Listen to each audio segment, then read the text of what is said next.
Tutup ya Bu. Baiklah. Baiklah, Ibu, sebelum kita mulai pembelajaran, terlebih dahulu kita berdoa. Berdoa di dalam hati mulai. Doa selesai. Oke.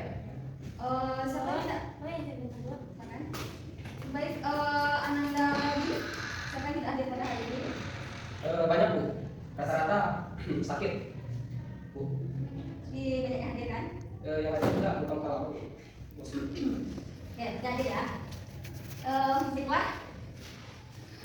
Sekarang kita belajar tentang sejarah kebudayaan Islam. Nah, ada yang tahu pelajaran minggu kemarin itu kita belajar tentang apa?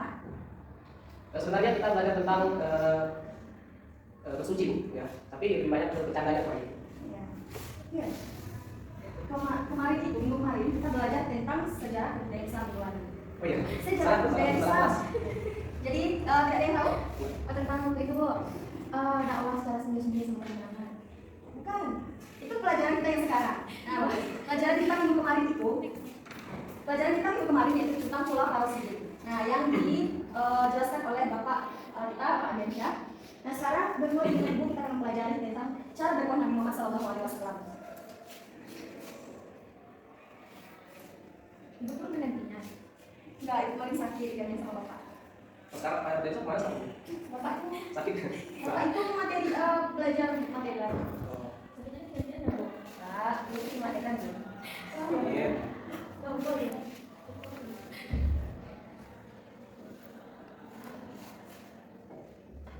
Oke.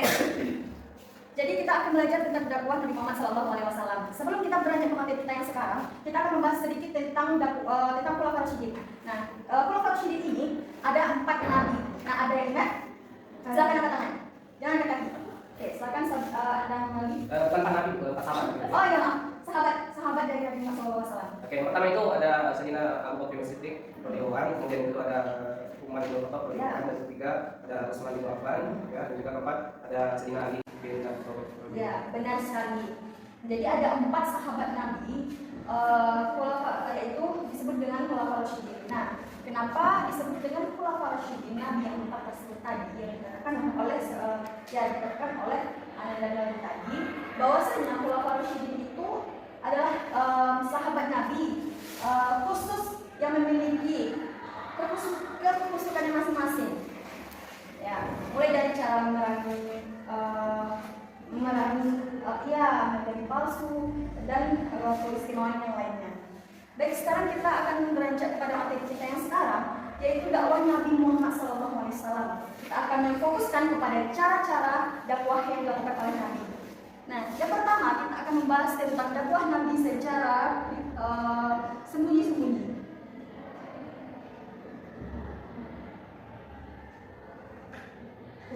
Ya, silakan. Nah, dakwah Nabi secara sembunyi-sembunyi itu bukan dilakukan Nabi secara sembunyi-sembunyi, bukan itu. Jadi ada maksud tersirat dari sembunyi-sembunyi ini, yaitu secara pribadi atau personal. Maksudnya Nabi Muhammad melakukan dakwahnya kepada istrinya terlebih dahulu, setelah itu kepada anaknya, lalu kepada sahabat yang dia percayai, termasuk Khulafaur Rasyidin, yaitu salah satunya Abu Bakar Siddiq. Kemudian ada sepupunya Ali bin Abi Thalib, itu juga. Lalu dakwah ini ada yang tahu kenapa Nabi Muhammad melakukan dakwahnya secara sembunyi-sembunyi? Ada yang tahu? Jadi dakwah Nabi yang Nabi lakukan secara sembunyi-sembunyi ini dilakukan supaya meminimalisir ke orang keluar itu meminimalisir rasa terkejutnya gitu dengan dakwah yang dibawakan oleh Nabi, sehingga orang kafir tersebut tidak akan menyerang Nabi langsung itu, karena kedudukan pada saat itu kafir Quraisy memegang kekuasaan tertinggi, di mana ancaman dan hukumannya kedudukannya sangat tinggi. Oke, di sini dakwah yang dibawakan oleh Nabi Muhammad, ajarannya itu diterima oleh sahabat-sahabat Nabi, kerabat-kerabat Nabi, yang diantaranya adalah yang pertama. Istri yang pertama ada yang tahu? Saudari Miftahul? Ya, benar sekali. Siti Khadijah. Siti Khadijah. Oke. Siti Khadijah ini istri pertama Nabi Muhammad SAW. Istri Nabi yang paling tua. Menerima dakwah Nabi ini secara sembunyi-sembunyi. Siapa yang menerimanya selain Siti? Sahabat Nabi yang pertama siapa? Abu Bakar As-Siddiq. Abu Bakar. Nah, sepupu Nabi siapa? Nabi Khulafaur Rasyidin, sahabat Nabi yang terakhir. Khulafaur Rasyidin yang keempat. Benar, Ali bin Abi Thalib. Ali bin Abi Thalib. Ya. Itu adalah sepupunya Nabi, sepupu dari Nabi Muhammad SAW. Nah, dan lain sebagainya. Oke. Kuliah tak masuk. Bolehkan masuk? Oke. Nah, seperti ada lagi pada saat itu yang menerima dakwah Nabi Muhammad SAW seperti Abdurrahman bin Auf dan jajarannya. Nah, jadi para tokoh ini yang menerima dakwah Nabi Muhammad secara sembunyi-sembunyi. Nah, ada yang tahu apa kelompok dari orang yang menerima dakwah secara sembunyi-sembunyi ini? Orang yang pertama, As-Sabiqun al-Awwalun.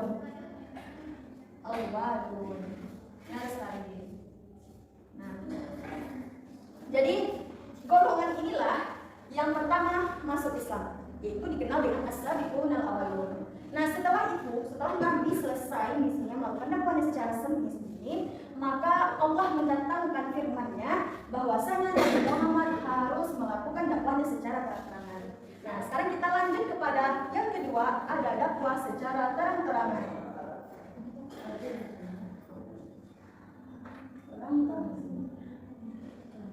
Nah, di sini dakwah secara terang-terangan ini banyak menuai konflik yang terjadi pada saat itu. Salah satunya orang kafir Quraisy merasa terkejut pada saat itu, di mana orang Quraisy tersebut tidak setuju, tidak mau dakwah Nabi Muhammad itu tersebar keluar.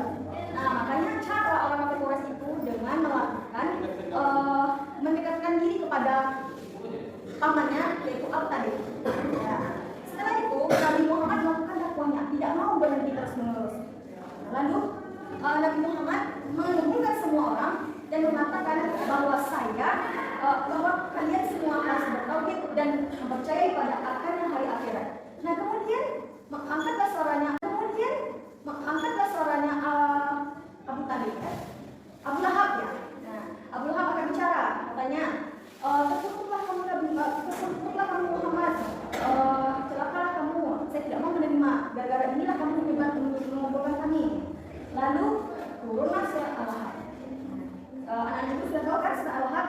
Nah, nanti ibu tugaskan untuk membuat surat Al-Lahab di buku, lalu minggu depan kalian kirimkan melalui HP saja.